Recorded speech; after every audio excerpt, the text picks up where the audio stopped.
Ladies and gentlemen, welcome to the content patch for the 29th of April 2013. My name is TotalBiscuit with today's gaming news and comment. Coming up in the show, insider sources claim that Thief Reboot in trouble due to internal management problems. Reports claim that the next Xbox's DRM will be developer specific. Nintendo talk about their mistakes in the marketing of the Wii U, and are also to offer refurbished portables via their website. Make sure to stay tuned in till the end of the show to hear the OC Remix track of the day. Well, the story of the new Thief reboot could end up being from the cradle to the grave at this rate. Apparently all is not well in the state of Eidos Montreal in terms of the upcoming Thief reboot, which has been developed for the last 5 years and seems to not be all that much closer to actually being released.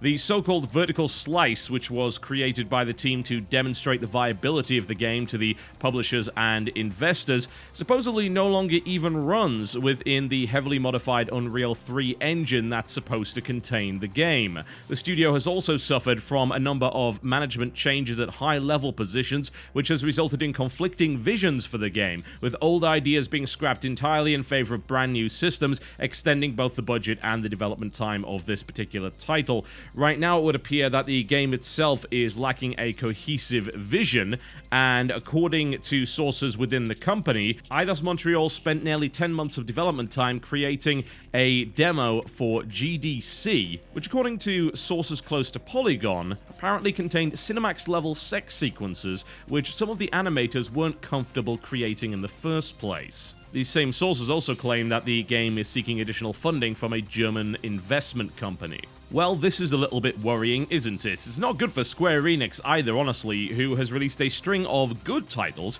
that unfortunately have failed to meet sales targets. Admittedly, one would say that the reason for them not meeting sales targets was not necessarily that the games were bad or that they weren't well marketed. It's simply a case that sales targets across the board are being missed as a result of a slowdown in the overall console market, which seems to be occurring due to a lack of momentum, most likely spurred on by the gap between this generation and the next generation of hardware. Square Enix has suffered from underperformance on titles like Sleeping Dogs, as well as Hitman Absolution and recently Tomb Raider, and this seems like it would be exactly the wrong time for Thief to go the wrong way.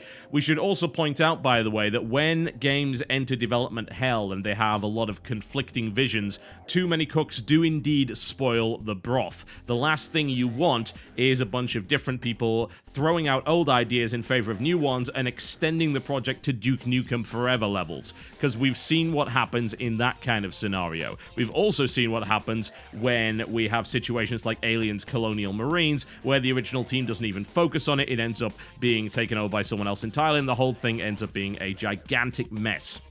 This is not a good thing. Not a good thing at all. This leaves me extremely concerned for the health of the Thief reboot. If I'm totally honest, Thief has never been a game that I personally have been into all that much. I played the first and second ones, and I had a reasonable amount of fun with them, but at that time I really wasn't into stealth. I think maybe I am a little bit more now that these genres actually evolved, and now that we have really awesome stealth games like, say, Dishonored, which as far as I'm concerned is a great example of that. And maybe Thief does fit into this new marketplace in that respect, although we've had a lot of games actually moving away from overall stealth action gameplay, such as, of course, the Metal Gear series, as well as Splinter Cell. I think there is a good place in the market for Thief to actually make a comeback, however, and I am concerned that it won't do it in the right way. And if it doesn't do it in the right way, then what happens is you scare off an awful lot of other studios who are attempting to get funding to create other stealth titles.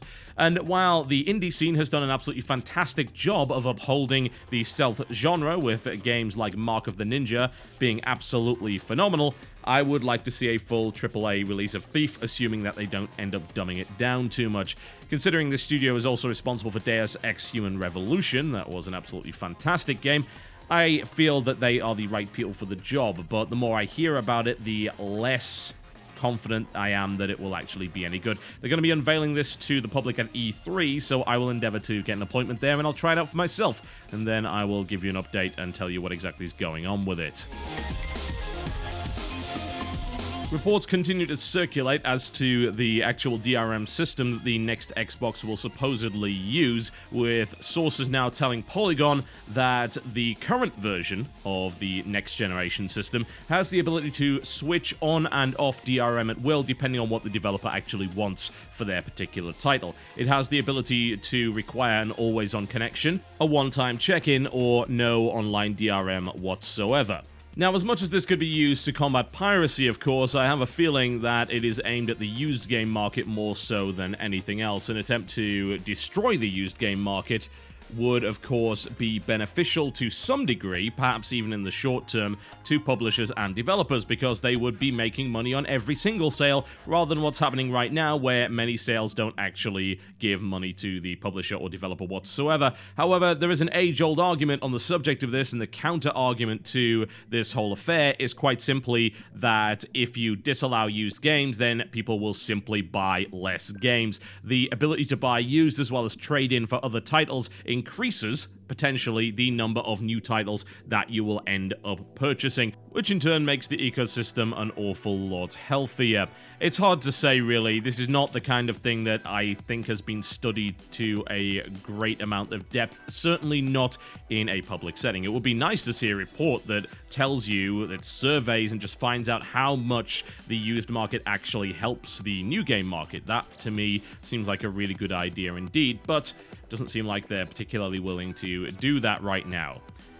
I also feel that perhaps this is a little bit too soon. I feel that we are moving over to a digital market. It's just going to take a lot longer to get there, and forcing us to use digital or buy one-use codes may very well do damage to the marketplace. We're already in a fairly fragile time when it comes to console sales, with sales going down across the board. I think perhaps the last thing you want to do at this particular juncture is antagonize your consumer base. That's a very, very bad thing to do indeed. This is the kind of time when we need to be bringing people back in to core gaming, and we need to be doing it by providing feature sets. And always on DRM, even if it's optional on a publisher-by-publisher basis, is not, in fact, a feature.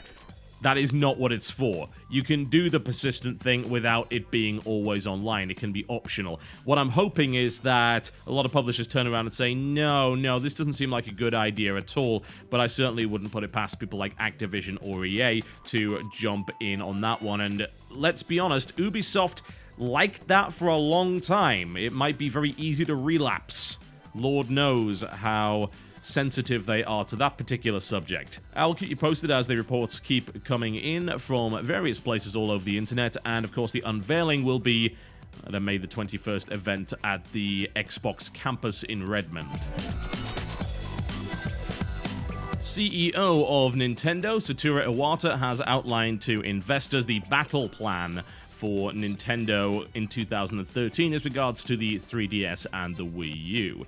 He commented on both systems, saying that the 3DS was gaining momentum thanks to strong first and third-party releases such as Luigi's Mansion and Fire Emblem Awakening. However, while he claimed the Wii U had a smooth hardware launch, the momentum did not continue into 2013. Now, as to why that actually is, he has, in my opinion, correctly identified the lack of games. It doesn't really take a genius to figure that one out. However, he claims that the release intervals of first-party key titles have been so much longer than we expected in January that we have not successfully maintained the momentum of the platform. Additionally, they claim they haven't been able to communicate the value of the Wii U to consumers.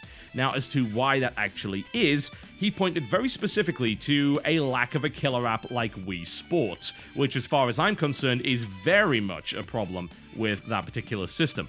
Now, the thing about the Wii is that the Wii was all over afternoon talk shows. It was all over daytime TV. It was all over everything that traditionally video games are not. And that in itself was a crazy thing to see. Very, very rare to see that.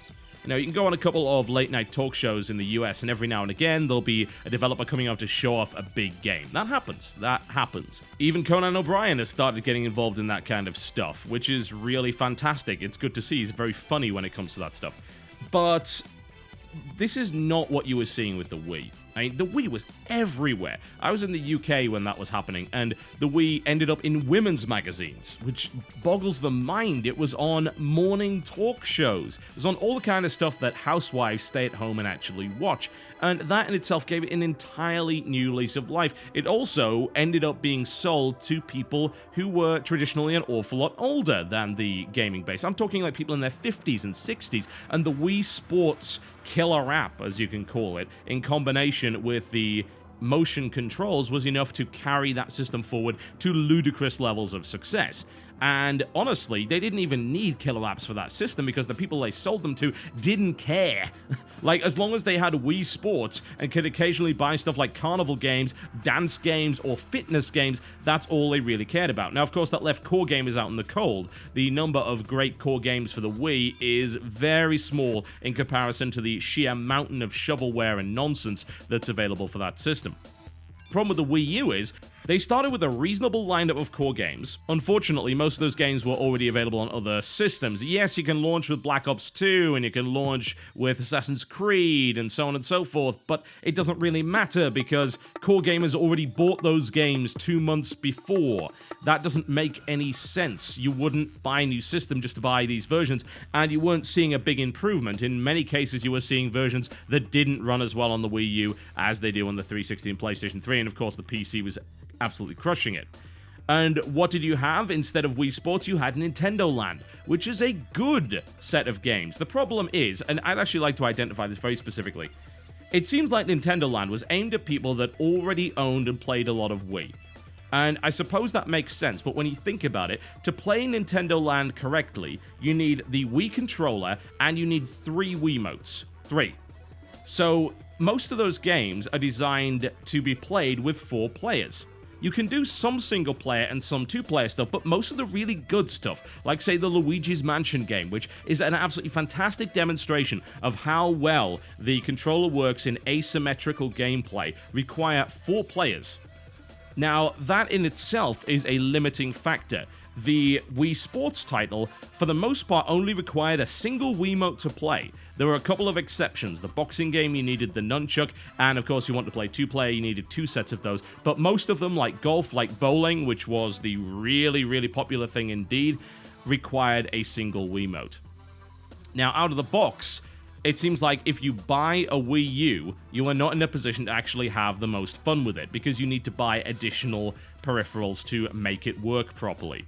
And then what have you got? Then what happens? I mean, these games are not, in my opinion, as enduring as the games on Wii Sports. Wii Sports, they're classic games. Bowling doesn't get old, even though it gets fairly easy. Golf, boxing, that is the kind of thing you can revisit time and time and time again, rather than it just being an annoying party game, which is what Nintendo Land essentially is. Playing Nintendo Land for an extended period of time is not the kind of thing that a lot of people are really into. And let's be honest, it doesn't really make that big leap in terms of controls. Yes, it's nice to see that asymmetrical gameplay in action. It's innovative, but it's not as innovative as full motion. At least that's not what the consumers are saying right now.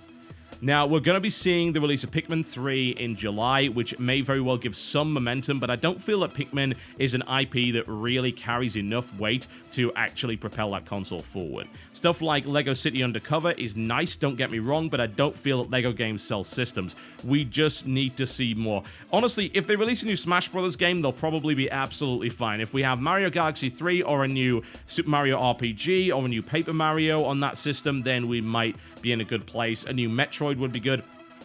The problem is this system launched with a 2D Mario Brothers game, which honestly, that isn't exciting anymore. That is not a system seller. Was it ever a system seller? It was exciting to see it make a return, but this is like the 4th time that it has. So I think we need a little bit more from that. I still think the Wii U can do well, even if it gets overpowered by the next gen of consoles. You don't need power to make a successful system, as they demonstrated in the past, but it's very difficult to coax core gamers back to a system where you've previously shunned them for the past 5 or 6 years without core games for them to play. In a rather interesting piece of news, Nintendo is currently offering refurbished portable devices on its online Nintendo store in North America. You can buy a second-hand DS or 3DS unit over there with a 1-year warranty. They're cheaper, of course, than the new units and supposedly are even undercutting GameStop's used prices for these particular systems. For instance, DSi XLs are currently available over on the Nintendo website for $99, whereas the price on GameStop's website is $109.99. We should also point out, of course, that if you're ordering online, chances are you'll be dodging sales tax, whereas if you go into a store and try and buy one of these things, you will be hit for sales tax depending on which state you happen to be in. Now, the 3DS is also available on the Nintendo website for $129.99. They don't have any refurbed XLs, which is not particularly surprising, but the smaller 3DS is available for a good price. They're also offering games with them, although those prices aren't particularly good, with Mario Kart DS and Ocarina of Time being sold with the systems for $40 and $30 each respectively. Not exactly the best deal ever. I wouldn't certainly get out of my chair and jump for joy at that one, but it's interesting to note the differences in price here and the fact that Nintendo is willing to just go for it with these things. It actually makes such a ridiculous amount of sense that I'm very surprised we haven't seen more of it. The hardware doesn't really matter, but in this case, if you're getting refurbed systems, you can actually sell them. You're selling the same system again, you can essentially make a profit on that, and then of course you have another platform in the hands of the user that can actually be used to purchase games. And as you're probably well aware, license fees are attached to all of these particular titles as well. So it's good. I mean, I'm very, very surprised that it's taken this long for this to actually happen. And GameStop is no doubt not particularly pleased by it, and I have little sympathy for them. Alright folks, there we go. That's me done for the content patch, but before I go, it is time to give you your OC Remix track of the day. As always, these tracks are free to download in the description below this particular video. So, shall we do something involving Mass Effect? Why would we not do something involving Mass Effect? Sounds like an absolutely fantastic idea. Now, there's actually a track that's used in the very music bed of this particular show. It's called Nova Siberia by Big Giant Circles, but we're not going to play that one today, because that would be somewhat irrelevant. I'd like to give you another track by the name of The Sound of the Galaxy. This is remixed by Matthias Hagström-Gurt, and this particular track is a medley of the following songs from Mass Effect: Freedom's Progress, Garrus, Jack, New Worlds, and Tali. It is absolutely phenomenal, and as far as I'm concerned, it stays faithful to the overall style of the music in Mass Effect 2 without actually sounding too similar. It adds its own unique flavor without straying too far from the core. So enjoy it, folks. I think it's a fantastic song. Hopefully you will too. My name has been TotalBiscuit. Thank you very much for watching, and I will see you next time.